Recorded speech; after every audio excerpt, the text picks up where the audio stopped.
This is chapter number 5, Rulers and Buildings. Rulers and Buildings.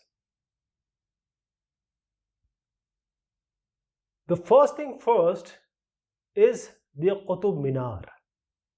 It's a minar, that is a structure, a imarat, a building. This is a heritage, national, international, and there is a word in Qutub Minar, that is Qutub. This Qutub has come from Qutubuddin Aibak, and also one of the Sufi said. Now Qutub Minar has 5 floors. It's 5-floor minar or building. Now Qutubuddin Aibak is one of the slave of Muhammad Ghori. Muhammad Ghori came to our subcontinent and he left Qutubuddin Aibak, and that is how we talk about slave dynasty. Now he started building it. First floor is built by Qutubuddin Aibak. After that, the four other floors were made by Sultan Iltutmish. Now Iltutmish made it around 1229, and he completed the rest 4 floors.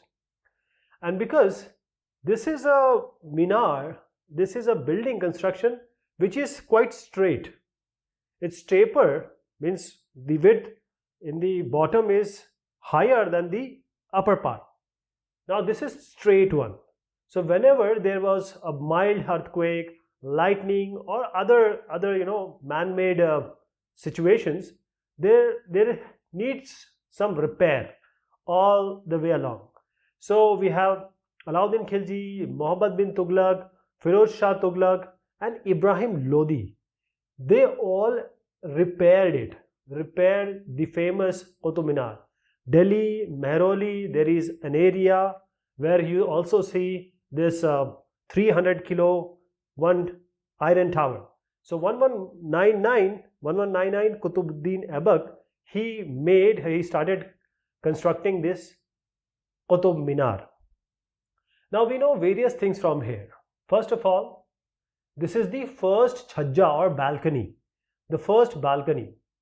If you see here, if you go inside, there are stairs, round stairs, and these doors you can go up to various balconies. And these are the inside pictures I am trying to show you so that you feel how it looks from inside. And there are people who are jumping for suicide. That is how committing suicide. That is how it is closed for the normal public. Now here below the first balcony, there are some inscriptions, and these inscriptions are in Arabic. They are not in Persian. They are in Arabic. And these inscription, first of all, you see, most of the things we know by these inscriptions. And how to write, can you imagine how to write these inscriptions in this area? It's incredible.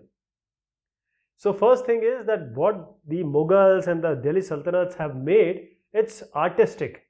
So when we talk about 8th and 18th centuries, there are 2 kinds of structures being made. Structures means, all these things will come. It can be a tomb, it can be a maqbara, it can be a house, it can be a fort, it can be a sarai or rest house. All these we'll talk about them in a common word, structures. So 2 kinds of structures were being made between 8th and 18th centuries. So this is the structure. I will divide it into 2 parts. First kind of structure being made were very safe. Very safe. They were protected and they were huge. They were grand, huge and grand. So safe, protected, grandiose. Surakshit, Sangrakshit, bade bade. And these, why and who made these? And of course the king and Bachas made it. So all these, they made it from themselves. Okay, the fort is made for them, for the capital, for the Sainik soldiers, for protecting them. So forts, palaces where a king will live, forts, that is the outer boundary, strong boundary, and then we have garden, huge bagichas, flowers, grasses. So these are the various, garden is basically there are residences, and we will talk about the residences, garden residences, that is in between and in the corner edge. We'll talk about that. The second kind of architectures or structures were temples, mandir, masjid, mosque, tanks. Tanks means the water reservoir, where water can be stored, rain or the river water. Wells they made. Wells means kuwa, that is a deep pit with a solid boundary, and the water can be taken out using bucket, etc. So they made wells, and along with this they made karwan sarais. Caravan sarais, it is written. It's simply the rest house. Like we have hotels, restaurant today, same thing. If a vyapari or a trader is coming from outside, where he is going to stay? Karwan sarai, rest house, hotels.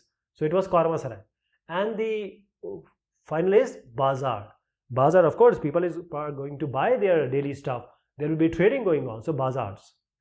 So these are the two categorization of the architectures being made by the kings and sultans and badshah at that time. And not only the king, the merchants, the traders, the vyaparis, they were also making these kind of structures. They also made temples, they made mosque, they made wells as well, mandir, masjid, kuwe, they made it. And when we have a big or rich kind of merchants, so the big mansions which you see today, people are making big houses for them, but we don't see it early in 8th to 18th century. Only we see after 18th century, the havelis and the mansions, big houses, were only seen after 18th century. That is why we don't talk about this in the present discussion, because it only comes when we will talk about 80. We talk about 750 to 1750 around, right, in between 1000 years. So this in between, the mansions is not being seen. So whenever these structures are being made, there has to be some engineering involved, some civil engineering, some artistic, some say architecture, or some interior decoration kind of thing. So engineering skills and constructions were very important. Okay, because different architectures, different style, different places have different style. People are also different. So there is a word which is going to come is superstructure. Superstructure. Previously there were not multi or high-rise buildings. There were ground floor and first floor or second floor. That is the highest. So we have the ground floor, and above whichever is the structure or the place is called superstructure. Superstructure. Now this monument, you can say that what kind of articism is used. It is curved, it is angular. If you see, these strips are angular and curve also. Some are sharpened like triangular shape, some are rounded. If you see very closely.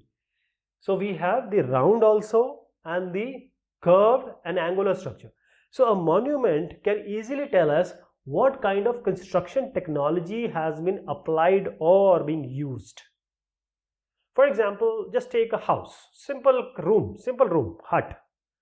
So what you will do? You will have 4 say pillars, or these lakdi or wood or bricks, and then you will put some on the. Let me show you in the 3D. Put some wooden beams here, wooden beams or wooden structure, or you can have some chhappar, or you can put some tin or some say big stones, flat stones. Now, if this is a small room, it's good. But what about this room when it is going to be big? Large room, you want 50 people, 100 people. Because when you have a king, when you talk about king, it will have a royal court. It will have a royal darbar. So we needed at that time superstructure, say special structures. So special skills, sophisticated, elated, highest kind of skills were required. So when we talk about 7th and 10th centuries, the architects or the people who are doing Vastu Kala, construction, engineering skills, they were adding more rooms, doors, windows to the buildings. That is roofs, doors and windows. And these were being made by what structure? So there are 2 technologies. One is trabeate. Trabeate is what I told you, that you have you have to make a very, very big room, huge room, where you will have the king and 50, 100 people, all these and all those stuff also will be put in there. So what we'll do, some columns, these columns and beams, columns are vertical, beams are horizontal. It can be wood kind of, or some stone. So these three which you see here, these are vertical, these are called columns, and this is column 1, this is column 2, this is column 3, and on this we have the straight or the horizontal beam. It's being written, and these beam are placed over it. These are beam. So on the column we have beam, straight cost, vertical column, horizontal beam, vertical column, horizontal beam. So this kind of structure is called trabeate, or also called a corbelled or trabeate. They have slight difference, but you don't need to understand here right now. Just understand that trabeate and corbelled is this structure. The 8th and 13th century, between these trabeate style were used in the construction of various temples, mosques, tombs, buildings. Tombs are maqbara. You know, maqbara, where people have their graveyard. It's kind of graveyard. Then the big buildings, as I said. And one more thing is baulis. Bauli are very large stepped wells. That is, in the well you cannot go inside, you can just take the water out. But in bauli you can go to the water and bring the water. See, these are step structure baulis.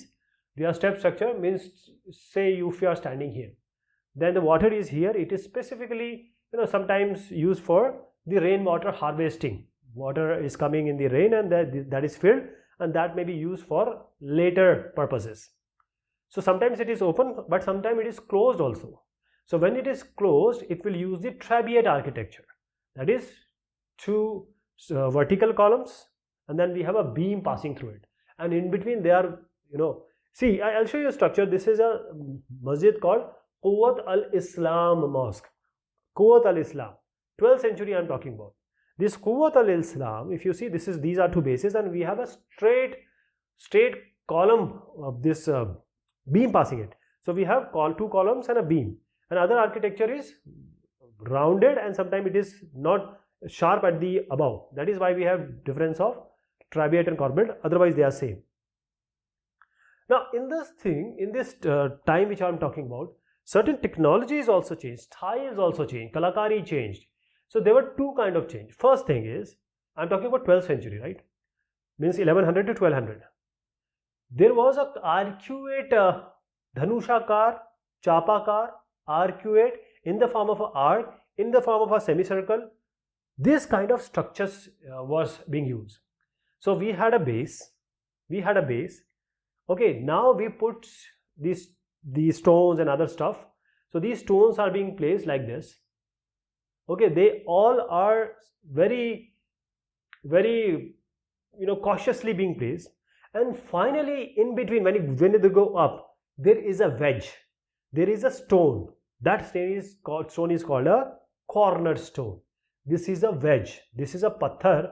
This is a stone. It's for fasaying. It's for holding up. It is not the part of those structure which we put. It is just to fix those. I'll take you to more detail here, because it's very good to understand this. This is called the arcuate. Now, whatever the base is, you are putting these stones in this form. Okay, whatever stones. Now here, the A which you are seeing, this is your fasaying. You are just inserting it with force, and when you forcefully insert it, it's a keystone. If you take it out, all the stones will fall, all the structure will fall. Okay, that is why it is called Indradhanushi. It's called Chapakar. It's called circular, half circular. It's called arcuate, half semicircle, right? Keystone. It's very important. So Mandir, Masjid, all this, they started using when you enter these, you will see this kind of structure, which is the arcuate structure. And it looks so lavish, it looks so good, that when you are entering a trabeate structure, but it's so awesome to when you enter RQA. Second thing was limestone cement. Limestone cement was used, and this was a very, very good and superior quality cement. That is, the stone chip hardened into concrete, very small pebbles, you can say small stone chips were used to form a concrete. And when they were used, large structures can be made very easily and in a faster manner. Let me show you a picture. Here is a picture. This is a painting from Akbarnama, the biography or autobiography of Akbar. Actually, it's a biography. So here it's showing a water gate at the Agra Fort. This is a picture which is showing how do we know that high quality cement were made, stone chip hardened with concrete was made, and it was being created so easier and faster.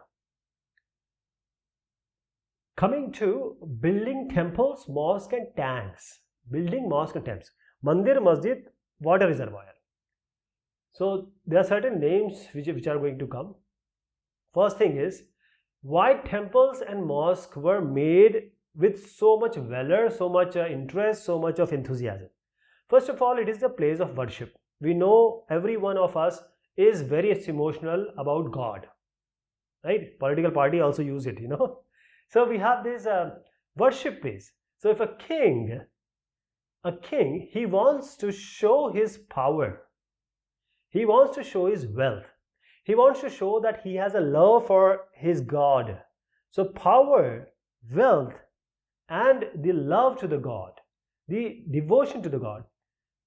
What he is going to do? He is going to make the temples, because the Raja is normally coming from the Kshatriya Varna, and the Brahmanas are above them. So they always show their love, interest, devotion, dedication by this.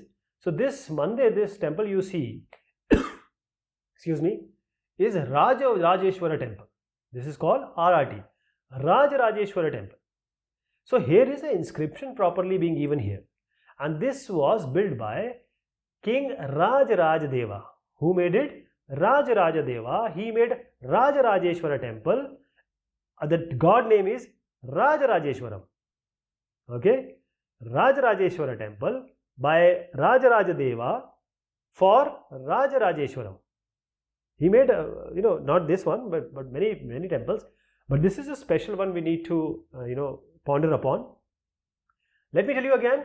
Rajeshwara temple made by King Rajadeva, a Chola dynasty, and the god was Rajeshwara. Now you see all the names are quite similar. Why the name was similar? The Raja or the king wants to show that I am a kind of God. I am representing God. I am the face of God. I am the incarnation of God. Okay? That is, the ruler and the God, they are same. He wanted to show, the king wanted to portray that he want to appear like a God. He want to show that he is a God for those, for his praja, for his emperorship, that this, one God, that is Rajadeva, is honoring, is respecting, is devoted for the other God, that is Rajeshwaram. The one God is having a deity which is another God. So Raja and Bhagwan.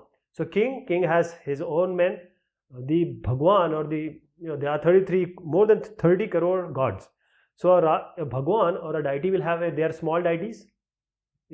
So one Raja, very mantris and all these courtiers, and the Bhagwan also have their own.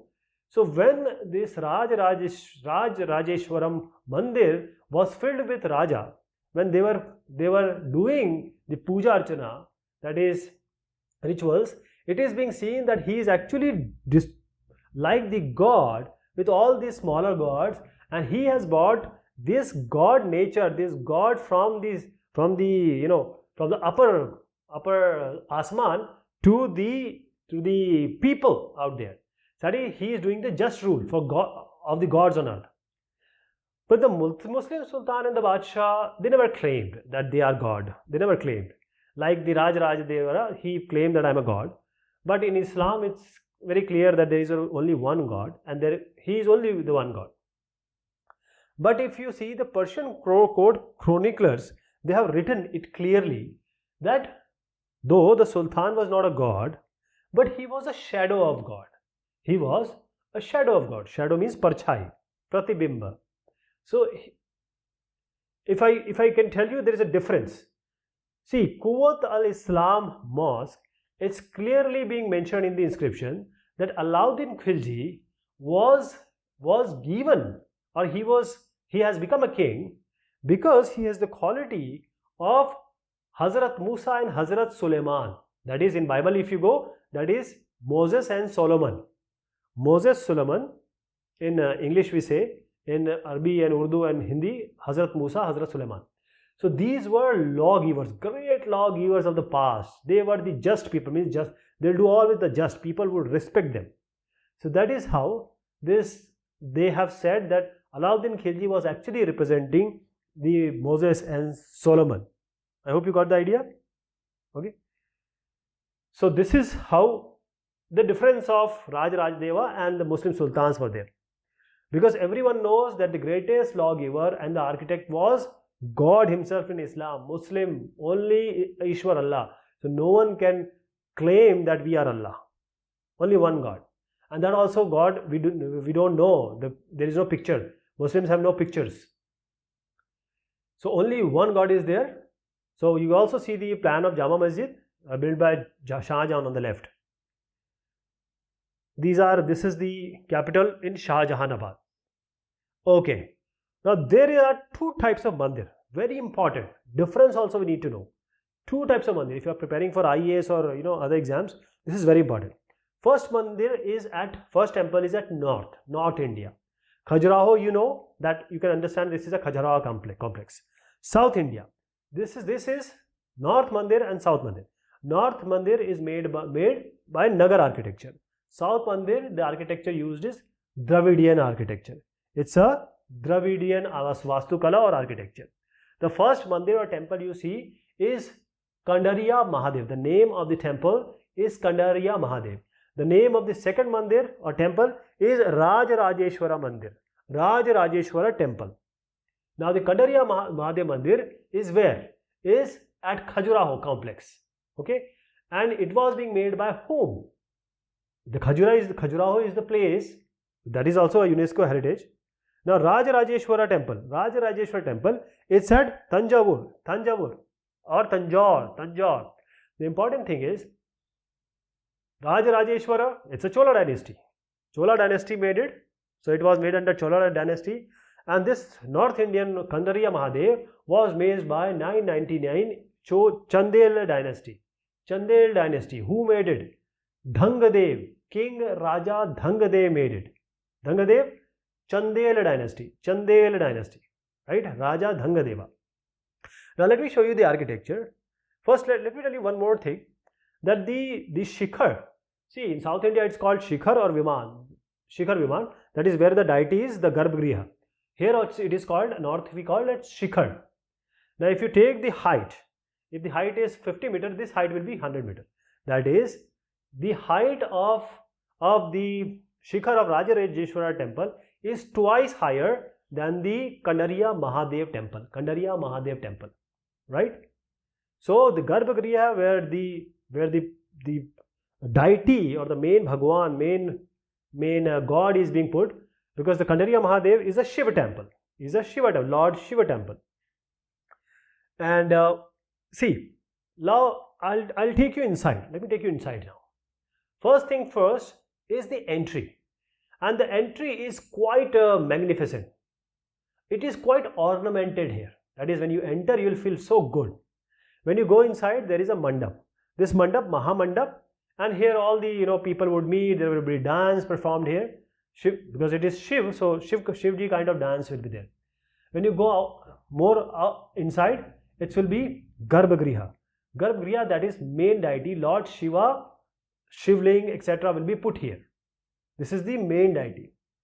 Now this is a Khajuraho campus, and only the Raja or the king or the very close people could come here. Others cannot. Now come to this space. Here we have this as Rajarajeshwara temple, very high. Now this 90 ton stone, how did they arrive here? How did they came here? How did they come here? Sorry. So we have, see, this is a temple. So from 4 kilometers there is a path being made. Not because the elevation cannot be so higher height. So it's very long, short elevated. It goes up and then it goes down so that this comes to the top of the Garbhagriha. So this is 4 kilometers along, and this 4 kilometers there is a proper, because at that time there was no crane. How to take this big heavy material up? So there was a proper technology used, or a kind of advent. So how do we know this? There is a proper village called Charupallam, and this Charupallam village is called as village of the incline. That is how that incline, that big boulders through the rollers would come, and this will be dropped down to the top of this mandir or the temple. I hope you got the difference. Now, all these dynasties, whenever they came to the power, they were basically interested in worship places. They wanted to show that they have a very close relationship. Hindus with Sanatan gods, Muslims with Allah, like masjid, mosque, maqbara, etc. And they also gave patronage to the people who are learned, vidwan, pious, clean people. They gave the patronage. And there is one more word has come, and you'll see it everywhere. That is ab, A-B, ab, not ab, it is ab. Ab, abadi, abad. How do we know this? So wherever the water is there, people will live. That is how we call it as abadi. This ab means water. Water. Punjab has come from where? Panj means 5, ab means water. So 5 water, these bodies or the rivers, that is how Punjab word has come. So ab means water. So whosoever is the king, if the people have to think good about him, that means the Raja is very good, he is doing well, that means the water will never be a problem. There will be no scarcity of water. So he will always do something for the water. There will always be rain, or if the rain is coming, he will withhold the water. That is how the king will be praised. So whichever good empire are always near river. So they would make what? Big reservoir. The kings and Badshah will make big reservoir or hose. Water can be kept there. They will always be praised. So we have Sultan Iltutmish here, and he was praised because he made Hawz Sultani. This is Delhi, Kohana, Jahanpana and Siri. These are 3 places which were being made by whom? Delhi Sultan. And Hawz Sultani was made by Iltutmish. It's also called as King Reservoir. There is also Hawz Shamsi, right? So this is King Sultan, and this is a huge reservoir of water. So when the water is there, people are happy. That is how he is so highly, Iltutmish is highly regarded, right? So Raja making a reservoir, tanks, and you also see these reservoir tanks also will be made where the temples will be there, mosque will be there, masjid will be there. Okay, everywhere you will see water. For example, Harminder Sahib, and this is a holy sarovar. There is a holy sarovar. People used to take dip. This is in Amritsar. And Iltutmish we have Hawz Sultani. If you go to Taj Mahal, you will also see this water. Also the tomb of Humayun. Now the question comes, why were temples destroyed? And this we are going to take in the next discussion. Okay. Till then, thank you so much. Take care of yourself.